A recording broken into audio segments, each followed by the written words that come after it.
G'day,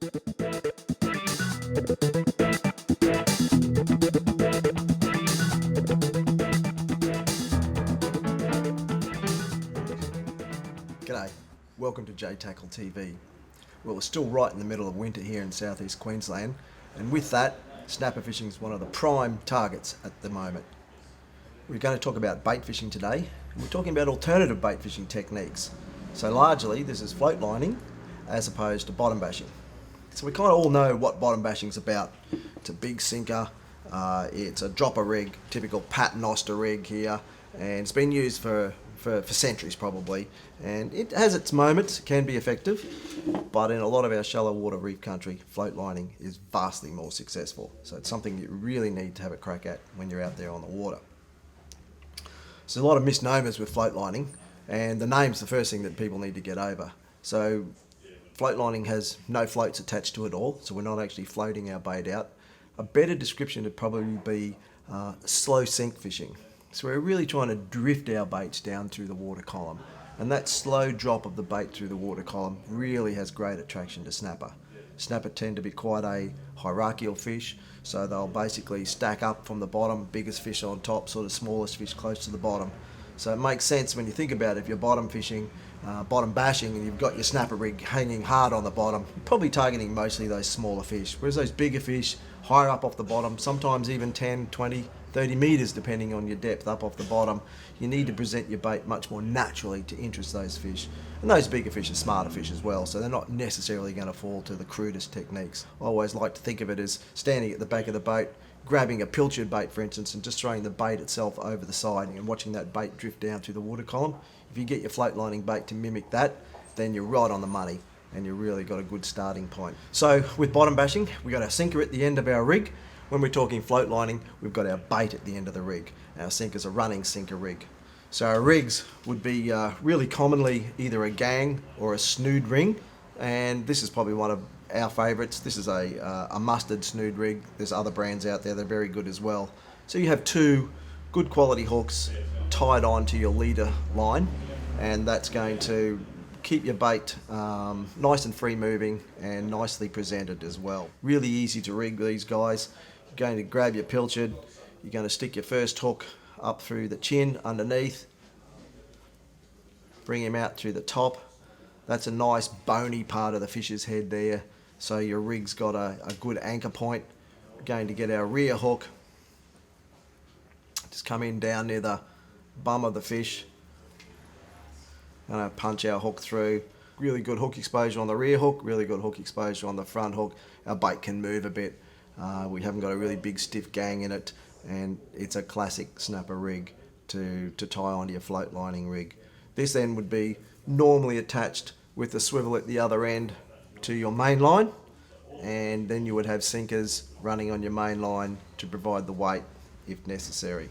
There's a lot of outfits that you can use when you're float lining, and a lot of people will swear blind by spin and or overhead, and either of them and both of them have their moments and their most effectiveness on any given day.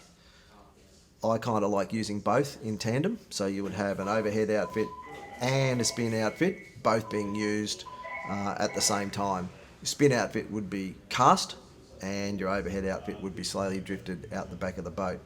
And one of the most important parts to getting your slow drift fishing is the weight of your sinker. So you want this pilchard to just be drifting down pretty much as though you just tossed it over the side and you didn't have hooks to it, you didn't have line attached to it as much as possible.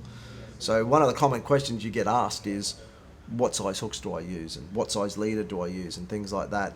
And while they'll have some relevance because of your bait size and the size of your fish, nearly always the most important thing is what size sinker you've got attached to the rig. So you've got a little range of sinkers from 0 ball up to sort of a 4 ball sinker, and you're constantly adjusting your sinker weight to get the perfect angle and the perfect drift on the way down. And that may be every individual drop you'll go up a sinker weight or down a sinker weight just to see how your bait presents and get the best offering down there. Normally, if there was no significant current on, we would start with no weight.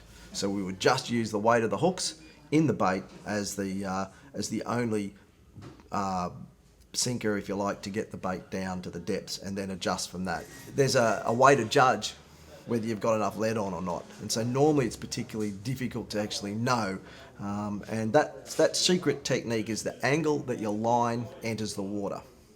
So if your line is entering the water at a really steep angle, and that steep angle would be anything from 45 degrees or steeper, then you've got too much lead on and your bait will be on the bottom sooner or later. If your bait is, or your line I should say, is going in the water at a much lesser angle, say 60 degrees, getting up towards flat, anything like that sort of angle, then most likely you haven't got enough lead on and your bait's not getting quite down to the water depth where you want to present this thing and catch these fish. So if you've got that 30-degree angle going down, that line going down into the water, you'll find that that's pretty close to being ideal. So you're trying to get this bait to just drift down that nice drift line at 30 degrees, find those big fish in the water column, and away you go.